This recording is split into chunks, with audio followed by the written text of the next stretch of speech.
નમસ્તે, કેમ છો વિદ્યાર્થીઓ? ચાલો ધોરણ 9 માટે આપણે આ લાસ્ટ લેક્ચર છે આ ચેપ્ટરનો. ઓકે, આઈ થિંક આ ચેપ્ટર આપણે પૂરું કરી દઈશું આખું. ઓકે, તો ચાલો તમારે જે ઓનલાઈન એજ્યુકેશન છે બરાબર, આ વિડીયો લેક્ચર દ્વારા ખૂબ સરસ ચાલતું હશે. તમે હોમવર્ક પણ ઘણા બધા મોકલો છો. જે લોકો હોમવર્ક નથી મોકલતા, ઓકે, એમને ખાસ સૂચના છે કે એમને ફરજિયાત હોમવર્ક મોકલવાનું છે. ઓકે, કેમ મોકલવાનું છે બધી વાત મેં કરી દીધી છે તમને, સિમ્પલ. તો ચાલો આપણે સ્ટાર્ટ કરીએ છીએ. જે અમુક એક નવો કોન્સેપ્ટ છે અને એના ઉપરથી દાખલાઓ છે. સ્વાધ્યાય જે તમારું 10.4 છે એ સ્વાધ્યાય એ આપણે કરશું. ઓકે, એના અમુક દાખલાઓ તમને પૂછાશે. બાકીનું જેટલું મેં નથી કરાવ્યું એ હાલ પૂરતું પૂછાવાનું નથી. ચાલો, તો એક નવો કોન્સેપ્ટ છે આપણી પાસે, રેખા અને બિંદુ વચ્ચેનું અંતર. હવે આની ઉપરથી આપણે કંઈક વર્તુળ માટે વાત કરવાના છીએ. એટલે સૌપ્રથમ પહેલાં આપણે રેખા, તો રેખા તમને ખ્યાલ છે, સમજો કે કોઈ હું એબી રેખા લઉં છું. ઓકે, કોઈ હું એબી રેખા લઉં છું, અહીંયા ડ્રો કરું છું. કોઈ એબી રેખા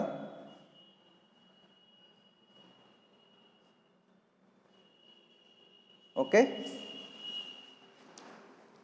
અને કોઈ એક બિંદુ લઉં છું કે જે બિંદુ રેખા એબી ઉપર ના હોય. ઓકે, અને જો હોય તો એનું અંતર કેટલું થાય એ પણ આપણે વિચારશું. તો આ રેખા તમને દેખાય છે એબી, અને કોઈ એક બિંદુ પી લઉં છું. એ બિંદુ પી છે એ હું રેખા ઉપર નહીં, રેખાથી બહારની સાઈડ લઉં છું, કોઈ બિંદુ પી. ઓકે, તો હવે મારે આ રેખાથી આ બિંદુનું અંતર શોધવું હોય તો સિમ્પલ શું કરીશ, રેખામાંથી એક એવો રેખાખંડ દોરીશ કે જે રેખાખંડ રેખા એબી ને જ્યાં છેદે ત્યાં 90 ડિગ્રીનો ખૂણો બનાવતું હોય. ઓકે, એટલે કે લંબ સ્વરૂપે હોય એવો એક રેખાખંડ દોરીશ અને એ બિંદુનું નામ આપણે આપી દઈએ એમ. તો એમ બિંદુ છે એ એબી ઉપરનું બિંદુ છે. તો આપણે એમ કહી શકીએ અહીંયા કે ભાઈ જે રેખાખંડ પીએમ છે એ લંબ છે કોને? તો કે રેખા જે આપણી છે, રેખા એબી ને. ઓકે, તો આ પીએમ રેખાખંડની લંબાઈ છે એ બિંદુ પી નું રેખા એબી થી અંતર છે, અને લંબ અંતર એને બોલાશે. શું બોલાશે? લંબ અંતર. આ જે રેખાખંડની લંબાઈને શું કહેવાશે? લંબ અંતર. બિંદુ પી નું રેખા એબી થી લંબ અંતર કહેવાશે. ઓકે, તો આટલો તમને ખ્યાલ હોવો જોઈએ. અને એ તમને કંઈક મળશે, પોઝિટિવ સંખ્યા મળશે, ધન સંખ્યા મળશે. પણ સમજો કે અને ક્યારેય પણ લંબ અંતર છે એ ઋણ હોઈ શકે નહીં. ઓકે, ક્યારેય પણ ઋણ હોઈ શકે નહીં. તો આ લંબ અંતર હશે એ હંમેશા ધન અથવા તો શૂન્ય હોય. હવે શૂન્ય કયા કિસ્સામાં હોય? તો કે આ શૂન્ય એ જ કિસ્સામાં હશે જો આ બિંદુ પી છે એ રેખા એબી નો ભાગ હોય. તો આ શૂન્ય તો જ કહેવાશે. ઓકે, કે બિંદુ પી ઇઝ બિલોંગ્સ ટુ રેખા એબી. રેખા એબી નો જો ભાગ હોય તો જ એ શૂન્ય લંબ અંતર બનશે. બાકી ધન એ કોઈ પણ પેલામાં બનવાનું છે. તમને એમ થાય કે આ પી બિંદુ અહીંયા હોય તો રેખા પણ એની લંબાઈ, રેખાની લંબાઈ તો ફિક્સ ના હોય ને, તો બે બાજુ અનંત અંતરે વિસ્તરતી હોય. તો આ રેખાને તમે અહીંયા સુધી લંબાવી અને પછી પણ લંબ અંતર દોરી શકો છો. તો ખાસ તમને રેખા અને બિંદુ વચ્ચેનું અંતર એ આ કોન્સેપ્ટ ઉપરથી ખ્યાલ આવે છે. હવે એના ઉપરથી આપણે વર્તુળ ઉપર કઈ રીતે એપ્લાય કરવાના છીએ એ ખાસ જોવાના છીએ કે એના ઉપરથી આપણે વર્તુળ ઉપર કઈ રીતે એપ્લાય કરવું. ઓકે, તો આપણી પાસે એવી રીતે તમને ખબર છે કે આપણી પાસે કોઈ વર્તુળ છે. અહીંયા જોજો, હું આકૃતિ દોરું છું, પછી આ પ્રમેયને આપણે સમજીએ. ઓકે, એક આકૃતિ દોરું છું. અહીંયા આપણી પાસે આ વર્તુળ છે, બરોબર છે. આ વર્તુળનું કેન્દ્ર છે એને આપણે પી કહી દઈએ, અને વર્તુળની કોઈ એક જીવા છે અને એ જીવાને આપણે એ બી કહી દઈએ. તો એક્ઝેક્ટલી આની અંદર જે કંઈ તમને જીઓમેટ્રી દેખાય છે એ આપેલો કોન્સેપ્ટ છે રેખા અને બિંદુ વચ્ચેનું અંતર, એના ઉપર એના જેવો જ છે કે નહીં, એના ઉપરથી આપણે અહીંયા કંઈક મેળવી શકીએ કે નહીં. તો એક્ઝેક્ટલી આ જીવાથી આ બિંદુનું અંતર, કેન્દ્રનું અંતર કેટલું આ વર્તુળનું? તો તમારે શું કરવાનું, કેન્દ્રમાંથી એક એવો રેખાખંડ દોરવાનો અથવા તો એવી રેખા પસાર કરવાની કે જે કોઈ એક બિંદુમાં છેદતું હોય અને એ બિંદુ સાથે બરાબર એ રેખાખંડ PM છે એ રેખા AB સાથે કેટલા ડિગ્રીનો ખૂણો બનાવતું હોય? 90 ડિગ્રીનો, એટલે લંબ હોય. ઓકે, તો આ જે કોન્સેપ્ટ છે બરાબર છે એ આના જેવો જ છે. હવે એના ઉપરથી પ્રમેય છે કે વર્તુળ છે, કોઈ એક વર્તુળની સમાન જીવા એ વર્તુળના કેન્દ્રથી સમાન અંતરે આવેલી હોય. સમજો કે એક બીજી જીવા છે, ઉપર વિચારો, અહીંયા એક જીવા છે, સમજો કે આ PM જે રેખાખંડ છે એની લંબાઈ સમજો કે x જેટલી છે, અને ઉપર કોઈ એક બીજી જીવા તમે દોરો. ઓકે, આ બીજી જીવા તમે દોરો છો, એ જીવાનું નામ તમે આપો CD. તો એનું આ કેન્દ્રથી અંતર કેટલું થાય એ તમે માપો, અહીંયા n કહી દો, બરોબર છે. ત્યાં પણ એ 90 ડિગ્રીનો ખૂણો બનાવતું હશે, લંબ દોરેલો છે. તો આ PN રેખાખંડ છે ને, PN રેખાખંડ, ઓકે, એની લંબાઈ, PN રેખાખંડની લંબાઈ પણ x થાય, પણ કેવી કન્ડિશનમાં? જો AB બરાબર CD હોય તો. આ બંને જીવાઓ ઓકે જો સમાન હોય ને, તો આ બંને જીવાઓ સમાન હોય બરોબર છે, તો સિમ્પલ રેખાખંડ PN અને રેખાખંડ PM એ પણ સરખા થાય, એટલે કે બંનેની લંબાઈ સરખી થાય, એટલે કે બંને જીવાઓ છે એ કેન્દ્રથી સમાન અંતરે આવેલી હોય. ઓકે, આ સિમ્પલ થઈ ગયું. તો તમને ખ્યાલ આવી ગયો. અથવા તો આવું કોઈ બીજું એક વર્તુળ હોય બરોબર છે, એ બીજા વર્તુળ ઉપર કોઈ AB જેટલી જીવા છે એ વર્તુળની અંદર પણ એટલી જ સમાન લંબાઈની હોય, તો ત્યાં પણ એનું કેન્દ્રથી અંતર કેટલું થશે? સરખું જ. ઓકે, કોઈ બીજા વર્તુળ, એકરૂપ વર્તુળની વાત કરો તો પણ એ જ થશે. એકરૂપ વર્તુળ મતલબ કે સિમ્પલ જેની ત્રિજ્યા સમાન હોય એવા બે વર્તુળો. ઓકે, તો તમને કોન્સેપ્ટ ખ્યાલ આવી ગયો. પ્રમેય 10.7 શું કહે છે? એનાથી ઉલટી વાત કરે છે કે જો વર્તુળના કેન્દ્રથી સમાન અંતરે, એટલે કે જો PN બરાબર PM એ આપી દીધેલું હોય, ઓકે, આ પક્ષ આપી દીધેલો હોય, તો તમે આ સાબિત કરી શકો છો કે બંને જીવાની લંબાઈ પણ કેવી છે? સમાન. તો આ બંને એકબીજાના કેવા છે? પ્રતીપ પ્રમેય, પ્રતીપ વિધાનો છે. બરાબર, તો તમને ખ્યાલ આવે છે. ચાલો, તો આ આકૃતિ ઉપરથી આને આપણે રિલેટેડ કરેલું છે, આ કોન્સેપ્ટને અને આ જે વર્તુળની આકૃતિ છે તેને આપણે કંઈક રિલેશન આપેલું છે, એ તમે સમજી શકો છો. તો આ બંને વિધાનો ખાસ પાકા કરી લેજો. ઓકે, કારણ કે આ વિધાનોમાંથી એક માર્કમાં પૂછાઈ શકે છે. ચાલો, હવે આપણે સ્વાધ્યાય છે એ 10.4 કરવા જઈ રહ્યા છીએ. ઓકે, સ્વાધ્યાય 10.4 આપણે કરશું.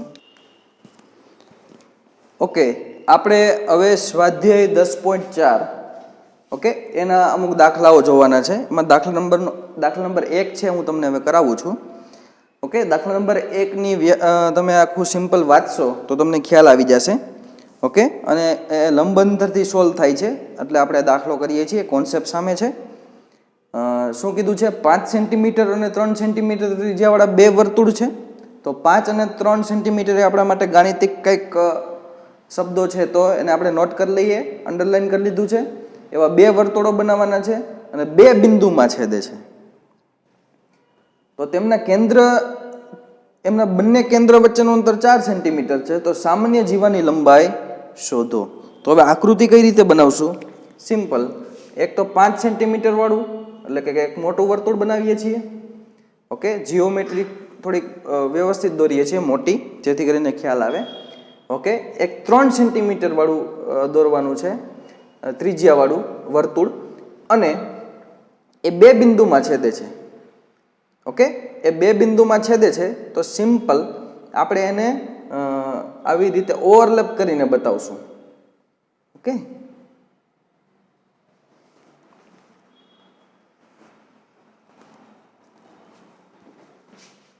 Okay,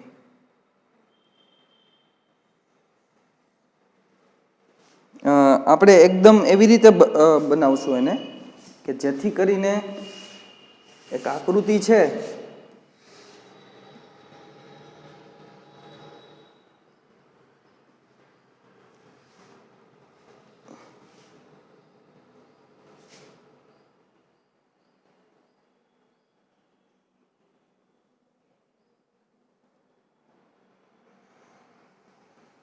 okay.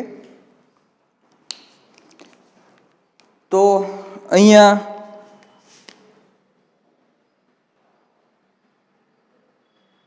તમે જોઈ શકો છો બંને જે કેન્દ્ર છે, એક પી જેનું કેન્દ્ર છે એવું એક વર્તુળ અને એની જે ત્રિજ્યા છે એ તમે અહીંયા વિચારી શકો છો. આ બે બિંદુમાં છેદે છે તો આ બિંદુ એ, આ બિંદુ બી.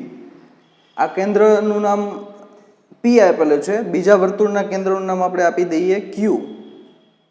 અને આ પી ક્યુ તમે જોઈ શકો છો એ અંતર કેટલું છે એ સિમ્પલ કહી દીધું છે ઉપર, 4 સેન્ટીમીટર છે, 4 સેન્ટીમીટર. ઓકે, આ ત્રિજ્યા છે પી એ 5 સેન્ટીમીટર હોય છે. ઓકે, અને તમે જોઈ શકો છો આ જે બીજું વર્તુળ છે જેનું કેન્દ્ર ક્યુ છે એની પણ આ ત્રિજ્યા થાય કે નહીં. ઓકે, એ ક્યુ રેખાખંડ, તો એ પણ આપી દીધું છે કે એ 3 સેન્ટીમીટર છે. બરોબર છે, આ છે એ 3 સેન્ટીમીટર છે. ઓકે, સિમ્પલ તમે જોઈ શકો છો. અને બંનેની સામાન્ય જીવા તો બીજું કાંઈ નહીં, સિમ્પલ આ જે ઓકે આ એ બી જે રેખાખંડ છે એ બંનેની સામાન્ય જીવા થાય. અને એ ખાસ આપણે એ રીતે દોર્યું છે, દોરવું જ પડશે કે જે ક્યુમાંથી પસાર થતી હોય એ રેખાખંડ, એ જીવા છે એ ક્યુમાંથી પસાર થતી હોય. ક્યુ એ બીજા વર્તુળનું કેન્દ્ર છે, જેથી કરીને એ શું થશે, એક કાટકોણ ત્રિકોણ રચાય ને તો આપણે ઇઝીલી આ ફાઇન્ડ કરી શકીએ. ઓકે, તો અહીંયા તમે જોઈ શકો છો આ બંને કેન્દ્રથી અંતર છે, આ બે ત્રિજ્યા છે. હવે અહીંયા આપણે એટલું સાબિત કરવું પડશે કે આ ખૂણો છે ને એ 90 ડિગ્રીનો છે. જો એ સાબિત કરી દઈશું તો પાયથાગોરસના પ્રમેય પ્રમાણે સિમ્પલ આ લંબાઈ પાયથાગોરસ પ્રમાણે તમને મળે છે. બરોબર છે, અહીંયા આપી દીધી 3 સેન્ટીમીટર, તો આખી લંબાઈ છે એ બમણી થાય છે એક પ્રમેય પ્રમાણે. હવે કઈ રીતે એ આપણે સાબિત કરીએ છીએ ખાસ ધ્યાન આપજો. ચાલો હવે આપણે આને પહેલા સાબિત કરી દઈએ કે આ 90 ડિગ્રી થાય છે. તો એને સાબિત કરવા માટે પહેલા શું કરશું, તો કે સમજો કે આપણી પાસે ત્રિકોણ છે, ત્રિકોણ પી ક્યુ અને એ, પી ક્યુ એ. આ જે ત્રિકોણ છે તે એ ત્રિકોણમાં આપણને જો ત્રણેય બાજુની લંબાઈ ખબર છે તો આપણે શું કરીએ, પાયથાગોરસનો પ્રમેય લગાડીએ છીએ. બરોબર છે, તો સાબિત થાય છે કે નહીં ચેક કરી લઈએ. દાખલા તરીકે આપણે પાયથાગોરસ સીધો તો ન લગાડી શકીએ, પણ આપણે એમ જોઈ શકીએ છીએ પી એનો વર્ગ એટલે કર્ણ છે બરાબર. તમને આવું આ બંને બાજુ છે એ સરખી મળવી જોઈએ. પી ક્યુ નો વર્ગ પ્લસ પી એ નો વર્ગ. ઓકે, જો પી એ નો વર્ગ કેટલો થાય છે, 5 નો વર્ગ કેટલો થાય એ આપણે જોઈશું, 25 થાય છે. ઓકે, પી ક્યુ છે આપણી પાસે શું છે 4 છે તો એનો વર્ગ પ્લસ પી એ નો વર્ગ.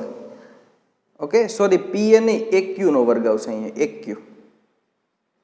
એક ક્યુ નો વર્ગ. તો એક ક્યુ કેટલા છે 3, તો 3 નો વર્ગ. હવે અહીંયા તમે વિચારો અહીંયા શું થાય છે, આ 25 થાય છે તો આ કેટલા થાય છે 16 પ્લસ 9, આ 25 છે તો આ પણ 25 થાય છે. તો અહીંયા શું થાય છે LHS is equal two RHS થાય છે. આના ઉપરથી એમ કહી શકાય કે આપેલો ત્રિકોણ છે, બરોબર છે, આપણે અહીંયા લખીએ છીએ કે આના ઉપરથી એમ કહી શકાય કે ત્રિકોણ PQA એ કાટકોણ ત્રિકોણ છે અને એમાં જે ખૂણો PQA એટલે આ ખૂણો જે છે, ખૂણો PQA એ 90 ડિગ્રી થાય છે. અને એ જો 90 ડિગ્રી થતો હોય, આ જો 90 ડિગ્રી થતો હોય તો PQ રેખાખંડ છે એ AB રેખાખંડને લંબ થાય કે નહીં? તો તેથી 90 થાય છે, તેથી PQ છે એ લંબ છે કોને? રેખાખંડ AB ને. હવે તમને ખ્યાલ છે આગળનો પ્રમેય આપણે એવો ભણી ગયા કે કોઈ એવી રેખા, અહીંયા રેખા સમજો કે PQ એ વર્તુળની જીવા AB, ઓકે, એની સાથે લંબ હોય અને એ વર્તુળના કેન્દ્રમાંથી પસાર થતી એવી રેખા PQ હોય અને એની જીવાને લંબ રૂપે છેદતી હોય તો એ જીવાના બે સરખા ભાગ કરે છે, એટલે કે દુભાગે છે. એ આપણે પ્રમેય શીખી ગયા. તો PQ રેખાખંડ AB રેખાખંડને લંબ છે. અને બીજું શું છે તો કે ઓકે ચાલો, તો તેથી આપણે એમ કહી શકશું કે તેથી શું થશે? બે સરખા ભાગ કરે છે, એટલે કે AQ રેખાખંડ ઇઝ ઇક્વલ ટુ QB રેખાખંડ. ઓકે, AQ રેખાખંડ ઇઝ ઇક્વલ ટુ શું થઈ જાય છે? QB રેખાખંડ થઈ જાય છે. ઓકે, તો અહીંયા શું થશે? તો અહીંયા સિમ્પલ આના ઉપરથી એવું લખી શકશું કે AB બરાબર શું થશે? બે સરખા ભાગ થતા હોય તો AB બરાબર 2AQ લખી શકો છો, અથવા તો 2 બરાબર છે 2QB લખી શકો છો. આવી રીતે તમે લખી શકો છો. તો હવે આપણે શું અહીંયા સિમ્પલ આપણને ખબર છે કે AB ઇઝ ઇક્વલ ટુ કાં તો 2AQ થાય છે કાં તો 2QB થાય છે. તો AQ ની કિંમત આપણને ખ્યાલ છે, જુઓ 3 સેન્ટીમીટર છે અને એ બીજા વર્તુળની ત્રિજ્યા છે. તો સિમ્પલ રેખાખંડ AB બરાબર તમને મળી ગયું છે 2 ગુણાકારમાં 3, એટલે રેખાખંડ AB બરાબર કેટલા મળી ગયા છે? 6 સેન્ટીમીટર. ઓકે, તમે અહીં જોઈ શકો છો કે ઇઝીલી આપણે અહીંયા AB છે એ ફાઇન કરી લીધા છે. આપણને તરત જ જોઈને પણ ખ્યાલ આવે કે આ ટોટલ 6 થશે. AB જે જીવા છે વર્તુળની, બરોબર છે, 6 સેન્ટીમીટર થશે એ આપણને ખ્યાલ આવી જાય. પણ અહીંયા જે ત્રિકોણ બને છે એ કાટકોણ છે કે નહીં એને પહેલાં ચેક કરવું પડે ને એ આપણે અહીંયા ચેક કરેલું છે પહેલાં કે ભાઈ યસ, ઓકે, એ કાટકોણ ત્રિકોણ એટલે કે પાયથાગોરસના પ્રમેયને એ શું કરે છે? સંતોષે છે, સમાધાન કરે છે. ઓકે, તો તમે આ જોઈ શકો છો, આ રીતે આપણે સાબિત કરેલું છે. દાખલા નંબર એના પછીનો જે દાખલો છે દાખલા નંબર 5 અને એના પછીનો દાખલો છે દાખલા નંબર 6. ઓકે, 5 અને 6 એ દાખલા તમારા આ વર્ષના સિલેબસમાં છે.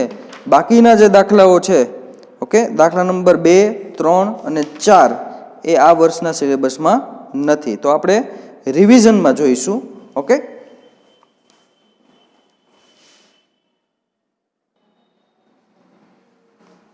ઓકે વિદ્યાર્થીઓ, હવે આપણે દાખલા નંબર 5 કરવા જઈ રહ્યા છીએ. ઓકે, દાખલા નંબર 5 ની હું રકમ નથી લખતો. દાખલા નંબર 5 ની હું રકમ તમારી સામે જ છે, તો એ સામે રાખજો.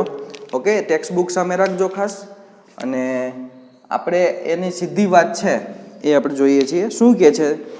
દાખલા નંબર 5 છે, ખૂબ જ અગત્યનો છે. એક વિહાર સ્થાનમાં 5 મીટર ત્રિજ્યાવાળા દોરેલા વર્તુળ પર રમત રમવા માટે 3 છોકરીઓ, એક રેશમા, સલમા અને મનદીપ ઊભા છે. રેશમા દડાને સલમા તરફ ફેંકે છે. તો પહેલા એક કામ કરીએ, આપણે એક વર્તુળ દોરી લઈએ, પછી આપણે આગળની રકમ વાંચીએ, બરોબર છે? એટલે ખ્યાલ આવી જાય. આપણી પાસે આ એક 5 મીટર, ઓકે, 5 મીટર ત્રિજ્યાવાળું એક વર્તુળ છે. વિહાર સ્થાનને આપણે ધ્યાનમાં નથી લેવાનું, બરાબર છે, શું છે કેવું હોય છે આપણે એને ધ્યાનમાં નહીં લેવાનું. ઓકે, બાકી સમાજની અંદર તમે વિહારો ભણતા હોય, બરાબર છે, આ આપેલું વર્તુળ છે અને એની ત્રિજ્યા છે ને 5 મીટર છે. ઓકે, તો આપણે એક કામ કરીએ, ત્રિજ્યાને પણ દોરી દઈએ. 5 મીટર ત્રિજ્યા છે તે આવી રીતે અહીંયા દોરી દઈએ અને આ જે છે એ 5 મીટર છે. 5 મીટર. હવે શું કહે છે કે આ વર્તુળ ઉપરની વાત છે. રમવા માટે 3 છોકરીઓ છે, એક રેશમા, સલમા અને મનદીપ ઊભા છે. રેશમા દડાને સલમા તરફ ફેંકે છે અને સલમા મનદીપ તરફ ફેંકે છે અને મનદીપ છે એ રેશમા તરફ પાછો દડો ફેંકે છે. જો રેશમા અને સલમા વચ્ચેનું અંતર તથા સલમા અને મનદીપ વચ્ચેનું અંતર 6 સેન્ટીમીટર હોય તો રેશમા અને મનદીપ વચ્ચેનું અંતર કેટલું થાય? તો હવે શું કરવું? અહીંયા એમ કીધું છે કે રેશમા અને સલમા વચ્ચેનું અંતર 6 સેન્ટીમીટર અને સલમા અને મનદીપ વચ્ચેનું અંતર 6 સેન્ટીમીટર.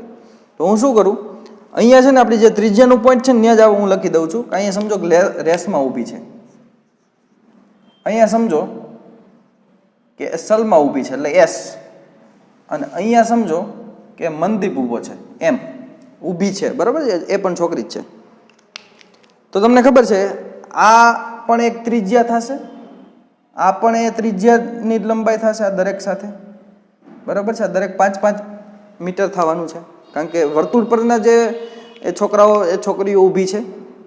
હવે શું થાય છે કે રેશમા અને સલમા વચ્ચેનું અંતર છે ને એ આપી દીધેલું છે 6 મીટર. ઓકે, 6 મીટર આપી દીધેલું છે અને એવી રીતે સલમા અને મનદીપ વચ્ચેનું અંતર પણ કેટલું આપી દીધેલું છે? 6 મીટર. તો રેશમા છે એ સલમાને બોલ ફેંકે છે, સલમા છે એ મનદીપને બોલ ફેંકે છે અને મનદીપ છે એ પાછો રેશમાને બોલ ફેંકે છે. ઓકે, એમ જ. ઓકે, તો રેશમા અને મનદીપ વચ્ચેનું અંતર શોધવાનું છે. સિમ્પલ, આપણે આ અંતર શોધવાનું છે. આ રેશમા અને મનદીપ વચ્ચેનું જે અંતર છે, આ અંતર એ આપણે શોધવાનું છે. તો હવે શું કરશું અહીંયા સમજજો, ખૂબ જ અગત્યનો દાખલો છે. આ અંતર શોધવું છે. અહીંયા તમે સમજી શકો છો કે અહીંયા આ જે બિંદુનું પણ નામ આપી દઈએ આપણે. ઓકે, બિંદુ ઓ એવું નામ આપી દઈએ, ઓ. તો OS, ઓકે, OS એ RM ને, OS છે એ RM ને અહીંયા કંઈક છેદે છે એ બિંદુનું નામ આપી દઈએ આપણે. એ છેદ બિંદુનું નામ આપણે સિમ્પલ આપીએ છીએ કે નામ આપી દઈએ કે. ઓકે, આ છેદ બિંદુ છે તે. આવા કેટલાના ખૂણે છેદે છે આપણને ખ્યાલ નથી, પણ યસ આપણે એક વસ્તુ વિચારી શકીએ છીએ કે અહીં તમે જોઈ શકો છો આગળના આપણે ચતુષ્કોણો ભણી ગયા એમાં એક આકાર પતંગાકાર ચતુષ્કોણ ભણ્યા છીએ તો એક્ઝેક્ટલી એના જેવો છે. એમાં પાસેની બાજુ કેવી હોય? સમાન, અને સામસામેની કેવી હોય? અસમાન. તો આ જે ચતુષ્કોણ બને છે ORSM તો એ પતંગાકાર ચતુષ્કોણ છે કારણ કે જો એની પાસેની બાજુ RO અને OM એ બંનેની લંબાઈ કેટલી છે? 5 મીટર, અને આ બાકીની બે બાજુ છે એ પણ પાસેની કેટલી લંબાઈ છે? 6 મીટર. બે સરખી છે. તો આ આપેલો ચતુષ્કોણ કેવો છે? આપેલો જે ચતુષ્કોણ છે એ પતંગાકાર ચતુષ્કોણ છે, બરોબર છે, પતંગાકાર. અને પતંગાકાર ચતુષ્કોણનો એક ગુણધર્મ છે કે એના વિકર્ણો જોડો ને તો એના બે વિકર્ણો થાય OS અને RM એ હંમેશા 90 ડિગ્રીના ખૂણે એકબીજાને છેદે. બંને એકબીજાના કેવા હોય? લંબ દ્વિભાજકો. બંને એકબીજાના કેવા હોય? બરાબર છે. તો અહીંયા સિમ્પલ તમે સમજી શકો છો કે આ જે RK જે અંતર હશે એટલું જ અંતર કેવું હશે? કે M. ઓકે, એટલું જ અંતર હશે કે M નું, કારણ કે OS જે છે એ વિકર્ણ લંબ દ્વિભાજક હોય છે, તો જે બીજો વિકર્ણ RM છે એનો લંબ દ્વિભાજક છે. તો આ 90 ડિગ્રી થઈ જશે. ઓકે, અને જો એવું થઈ જાય તો સિમ્પલ આ જે અંતર છે, બરાબર છે, આ જે લંબ અંતર છે, ઓકે, તો એનાથી આપણે કેવી રીતે લખતા જઈએ, જેટલી વાતો કરેલી છે એ આપણે લખતા જઈએ, બરોબર છે, જેથી કરીને આપણને ખ્યાલ આવે. આપણે લખીશું પહેલી વાત કે ભાઈ ચતુષ્કોણ જે બને છે, ઓકે, ચતુષ્કોણ ORSM એ પતંગાકાર ચતુષ્કોણ છે.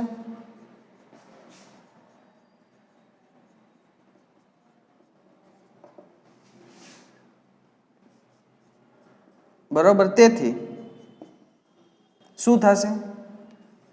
OS રેખાખંડ એ લંબ હશે RM ને, અને એના ઉપરથી શું સાબિત થાય? તો કે એના ઉપરથી એવું સાબિત થશે કે RM ઇઝ ઇક્વલ ટુ શું થઈ જશે? એમ આપણે આવી રીતે લખશું કે એના ઉપરથી એવું સાબિત થાય કે RK રેખાખંડ જે RK છે તે ઇઝ ઇક્વલ ટુ રેખાખંડ કે M. એના ઉપરથી શું સાબિત થાય કે જે આપણું R અને M એટલે કે રેશમા અને મંદીપ વચ્ચેનું અંતર છે, એટલે કે રેખાખંડ RM ની લંબાઈ છે એ 2RK જેટલી થઈ જાય છે. તો આપણે શું કરશું? RK ફાઇન કરવો છે. RK ફાઇન થઈ જાય તો ફાઇન થઈ જશે. ઓકે, અહીંયા તમે જોઈ શકો છો RS છે આપેલા વર્તુળની એક જીવા છે કે નહીં? તો કે જીવાથી આપણે જીવાનું લંબ અંતર ફાઇન કરીએ. અહીંયા કોઈક બિંદુ L લઈ લઈએ, L, આ બિંદુ L. તો જે OL રેખાખંડ છે એને આપણે ફાઇન્ડ કરી લઈએ. ઓકે, OL રેખાખંડ. તો સિમ્પલ એના ઉપરથી શું સાબિત થઈ જશે? OL રેખાખંડ આપણે ફાઇન્ડ કરીએ. ઓકે, તો તમને ખબર છે OL, સમજજો કે અહીંયા આપણે એક OL રેખાખંડ દોરીએ છીએ અને જે લંબ છે RS ને, અને એ શું છે? એક જીવા છે. તો એનાથી શું સાબિત થશે? ઓકે, એનાથી RL ના બે ટુકડા થઈ જશે, બરાબર છે, RL અને સિમ્પલ જે LS છે એ બે સરખા થઈ જશે. ઓકે, તો આપણે એમ લખી શકશું. તો RL is equal to what? RL is equal to 1/2 RS થઈ જશે. અને RS ની કિંમત તો તમને ખબર છે કેટલી છે? 6 મીટર આપી દીધી છે. તો RL is equal to what? 3 centimetre થઈ જશે. આટલો ભાગ છે, આટલો ભાગ એ 3 સેન્ટીમીટર થઈ જાય છે. ઓકે, તો આપણી પાસે અહીંયા તો સિમ્પલ તમને ખબર છે કે આ 90 ડિગ્રીનો ખૂણો બનાવે છે. તો અહીંયા પાયથાગોરસનો પ્રમેય તમે ત્રિકોણમાં મૂકશો, બરોબર છે, જે કાટકોણ ત્રિકોણ, બરોબર, તમારી પાસે બનશે ORL, બરોબર છે. આ કાટકોણ ત્રિકોણ માં પાયથાગોરસ લગાડશો. ઓકે, પાયથાગોરસ, તો તમને OL રેખાખંડની લંબાઈ મળી જશે કે નહીં? તો OL નો વર્ગ બરાબર શું થશે? RO નો વર્ગ, એમાંથી તમારે બાદ કરવું પડશે RL નો વર્ગ. તો OL નો વર્ગ, RO કેટલા છે? RO 5, તો એનો વર્ગ, માઇનસ RL કેટલા છે? 3, તો એનો વર્ગ. તો OL નો વર્ગ બરાબર 25 માંથી 9 જાય તો તમને ખબર છે 16 વધે છે. તો સિમ્પલ OL જે રેખાખંડ છે એની લંબાઈ કેટલી થઈ ગઈ છે? OL ની લંબાઈ 4 થઈ ગઈ છે. આની લંબાઈ છે એ 4 મીટર હોય છે. 4 મીટર, 4 મીટર.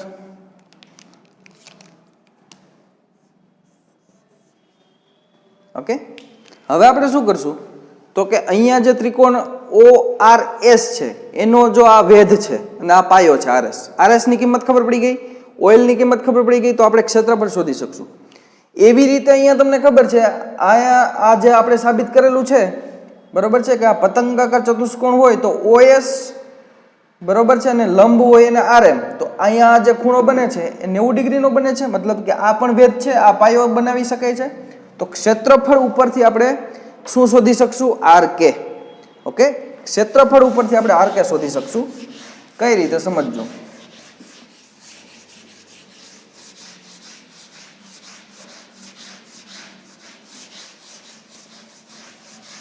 બંનેના ક્ષેત્રફળ સરખાવીને એક જ ત્રિકોણ છે.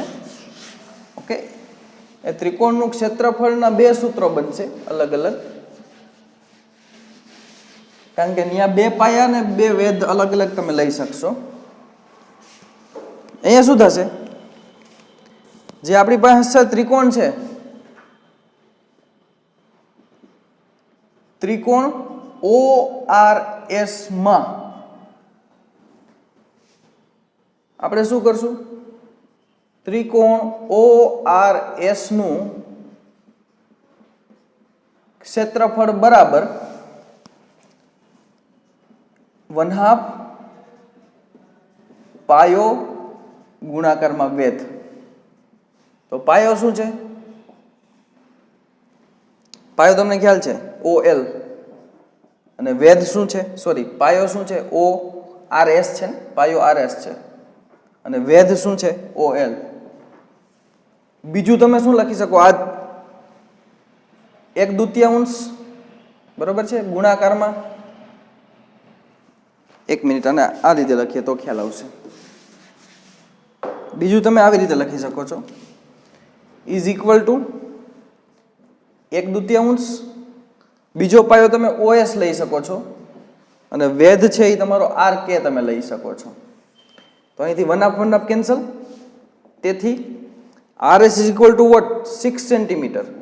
OL ઇઝ ઇક્વલ ટુ આપણે મેળવી લીધું 4 metre, sorry 6 metre 4 metre is equal to OS. બરોબર છે? OS તો આ વેલ્યુ પણ તમને ખબર છે, આ પણ એક ત્રિજ્યા છે OS, તો એ પણ કેટલા છે? 5 મીટર. અને RK, તો અહીંથી તમે RK શોધી શકો છો. તો RK ઇઝ ઇક્વલ ટુ છેદમાં 5. તો RK ઓકે 24/5 એટલું આવે છે.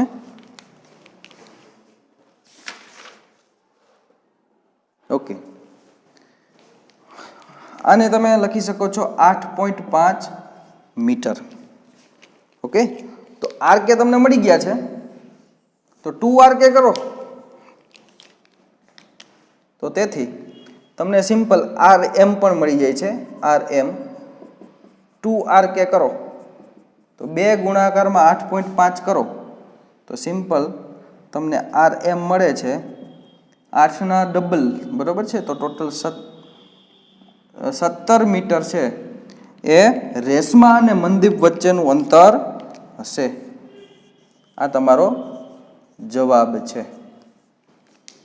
ઓકે, શું કર્યું હતું તમને ખ્યાલ આવી ગયો છે? સૌપ્રથમ આપણે બસ ત્રિકોણના ક્ષેત્રફળ શોધવા માટે આટલો ઉપયોગ કરવો હતો, તો આપણે કરી લીધું છે. ઓકે, હવે દાખલા નંબર જે 6 છે એ હું તમને હોમવર્કમાં આપું છું. ઓકે, દાખલા નંબર 6 તમારો હોમવર્કમાં છે, ટ્રાય કરજો. સ્વાધ્યાય 10.4 નો જે દાખલા નંબર 6 છે તમારો હોમવર્કમાં છે. અને બીજું, બરોબર છે, એના સિવાયનું જે આજે ચલાવેલું છે એ બધું ફેરબુકમાં ઉતારવાનું છે. ઓકે, અત્યારે આ જે દાખલા છે એ ફેરબુકમાં ઉતારી લેવાના છે, ને પ્લસ એ તમારે હોમવર્કમાં પણ કરવાનું છે. તો હોમવર્કમાં એક વખત આજે બોર્ડ વર્ક જે ચલાવેલું છે તે બધું જ, અને દાખલા નંબર 6 છે તે, અને આ બધું ફેરબુકમાં લખી લેજો. ચાલો, ઓકે, ત્યાં સુધી હેવ એ નાઇસ ડે. આવજો. નવા ચેપ્ટર સાથે નવા લેક્ચરમાં મળશું. ત્યાં સુધી રજા લઉં છું. આવજો.